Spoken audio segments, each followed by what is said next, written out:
So we'll start by removing the lug nuts here. As you can see, the car is already set up on jack stands.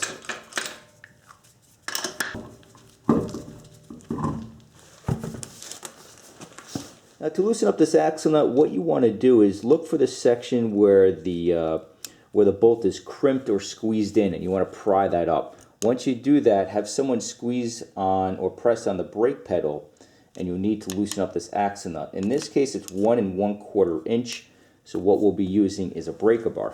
This is what a breaker bar looks like. As you can see, you have a very, very long handle. If you want additional leverage, you can place a piece of pipe over the end of the handle here, and you give yourself a lot of leverage.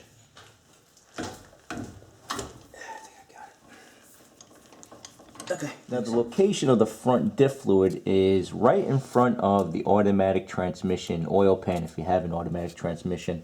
Just to give you another view, right here is your oil pan, engine oil, and look directly behind it. Look for this star. This is a T70 star type of bit, so make sure you have a T70 star removal bit, in this case a 1/2 inch drive ratchet, and go ahead and remove the bolt.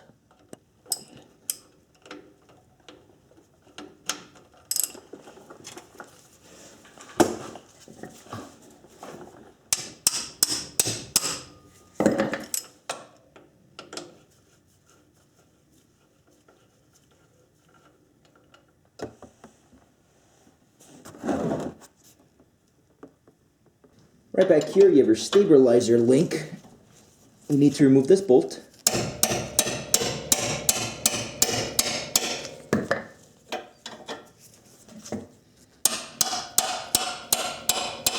just want to show if this is happening in your case. You see how the threads are moving with the bolt. What you have to do is get a bit. Let me see what size it is. You need to get a 3/16 of an inch bit.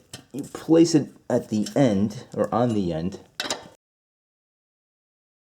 Okay. And this other end is a 1/4 inch. And let me put the camera down so you guys can see this.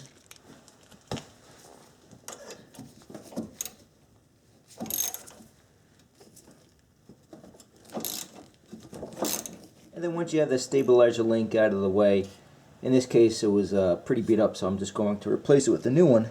But then right here you have the ball joint bolt. This is a 14 millimeter.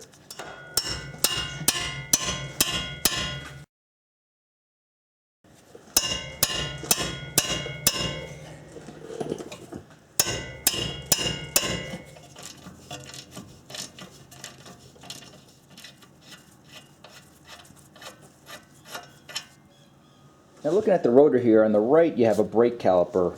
You have 2 bolts holding on the caliper. In this case we just need to remove the lower one. We'll slide up the caliper, remove it from the rotor, and we'll suspend it from the strut. And again, I'm going to hit this with a hammer. It just makes things a lot easier. You don't have to worry about killing your hands.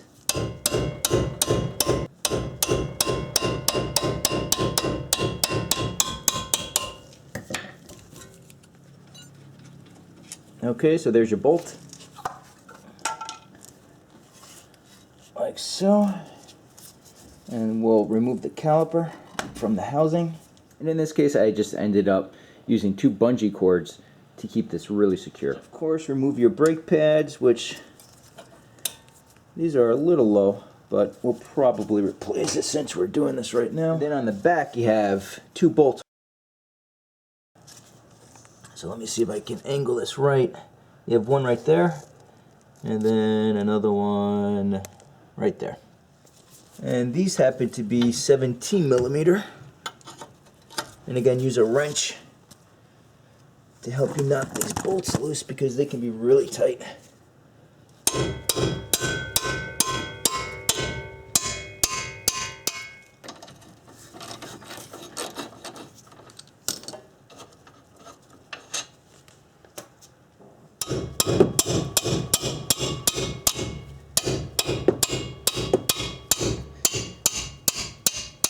When it comes to using a hammer, use something pretty heavy. This is a 3-pound hammer. Using a carpenter's hammer will work, it just makes the job a lot harder. Get something pretty heavy. Okay, there's your bracket. Now this rotor is really solidified on here, but right on the front of the rotor you have these two pilot holes which accept 8mm bolts. Make sure it's a machine bolt, not a threaded. So we'll slowly drive in these two bolts and the rotor will hopefully easily come off the hub.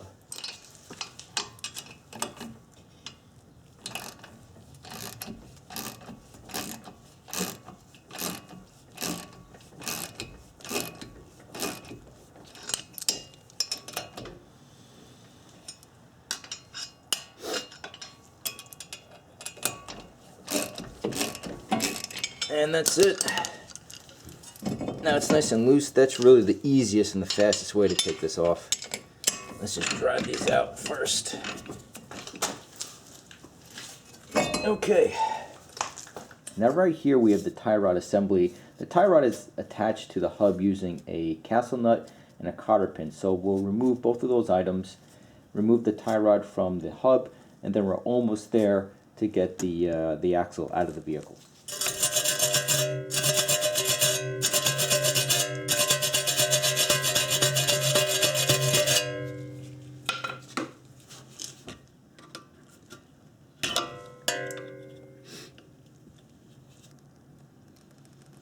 And sometimes they could be a little difficult to get these out. You have to be a little patient.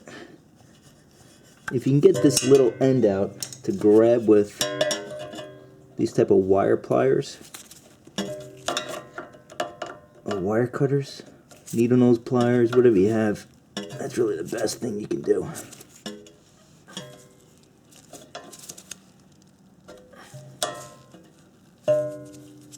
And there you go. And we'll replace this with a brand new one. And then the castle nut right here is a 19mm or 3/4 of an inch.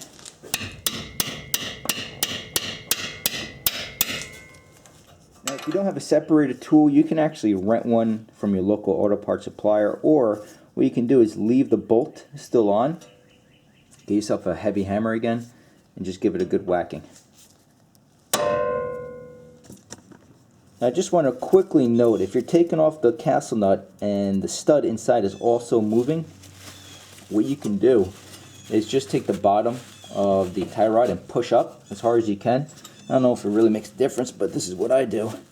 And then get yourself an open wrench so you can see what's going on, and just go back and forth as fast as you can. And believe it or not, I sprayed a little WD-40 and this works. So just do it back and forth. You just want to loosen up all the grease and all the crud in there, and it will work. Use WD-40 PB Blaster because it makes a big help. And there you go. Now don't move the tie rod because you don't want to change the alignment on the car. Now we have an ABS line that we need to remove. You have a connection at the strut, and then right behind here there's another connection. And this is a 12mm.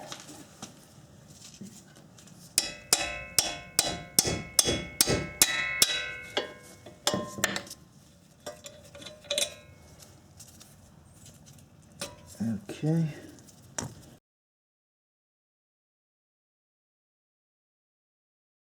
And then again, just follow the ABS line. It leads right here on the hub, and this is a 10mm.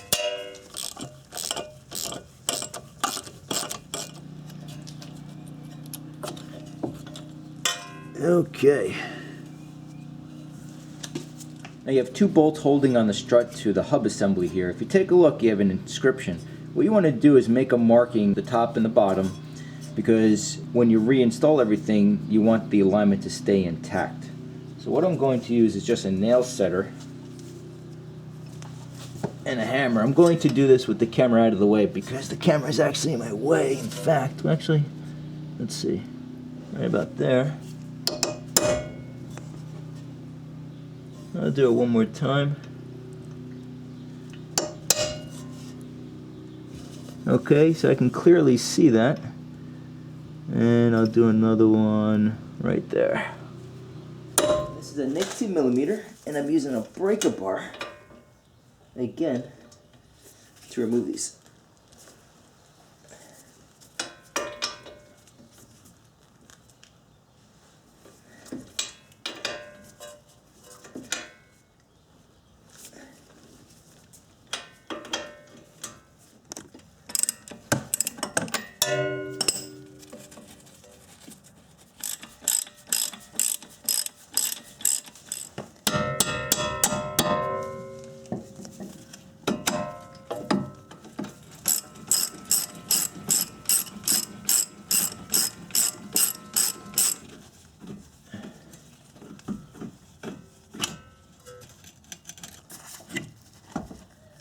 Okay.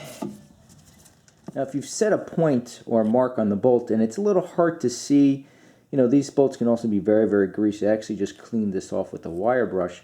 But what I'm going to do is I want to make it a little bit more distinctive. So I'm just going to score a little mark with a Dremel just so I know exactly where this point is, because again, with the nail setter you can see it, but it is a little difficult, so you can use or go this extra step if you wish.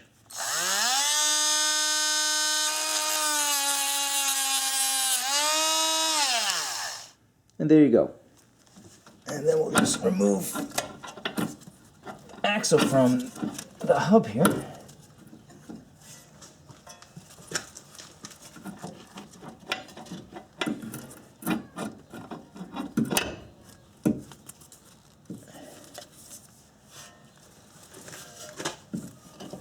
Okay.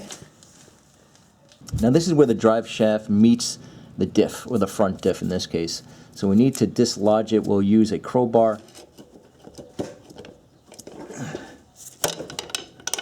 There we go.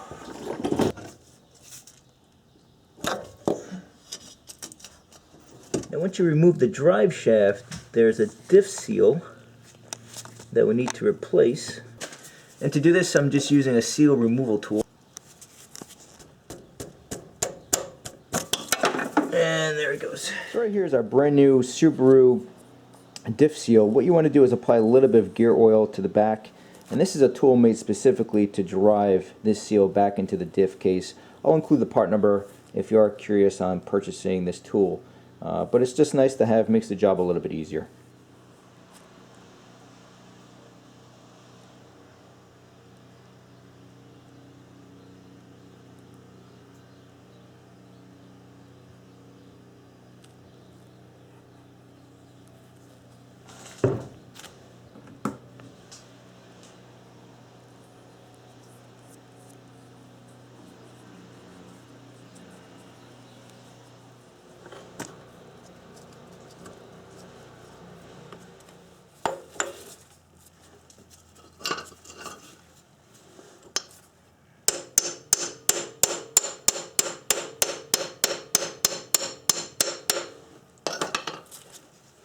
And this is another special tool to protect this brand new diff gasket that we've installed.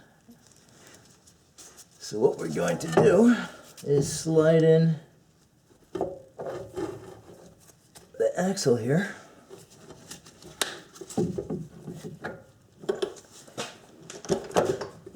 Okay. And then we take the other end and just fit it through the hub here. This could be a little hard, so just take your time. It does take patience, without a doubt, but you'll get it there. And then we'll just push it through, like so. And then, of course, the last step is getting the axle into the diff here. What I'll do is I'll place my hands on the rod and just force it in right into the diff housing.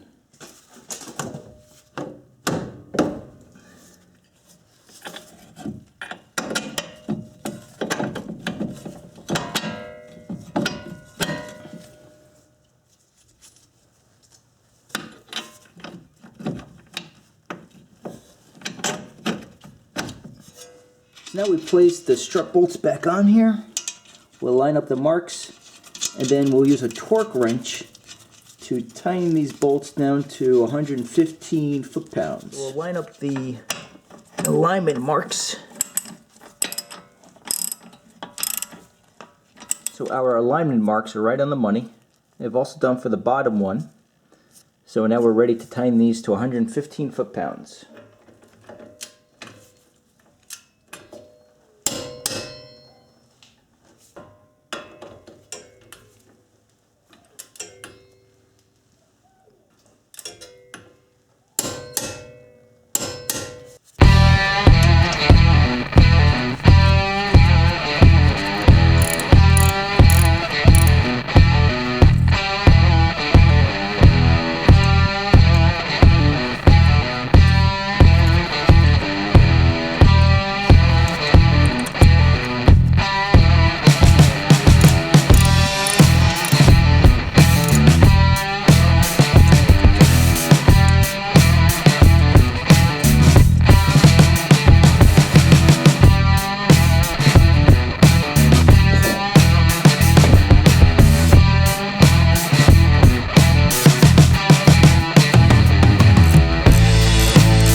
last step, we have to put brand new diff fluid into the differential. Now this is on the passenger side of the vehicle, and if we look straight back, this is your firewall.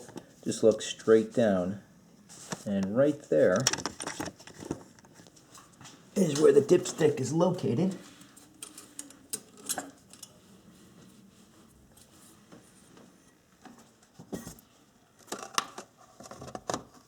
Now the viscosity we need to use in this case is 75W-90. In your case, just check the owner's manual because it may be a little bit different, but this is pretty normal.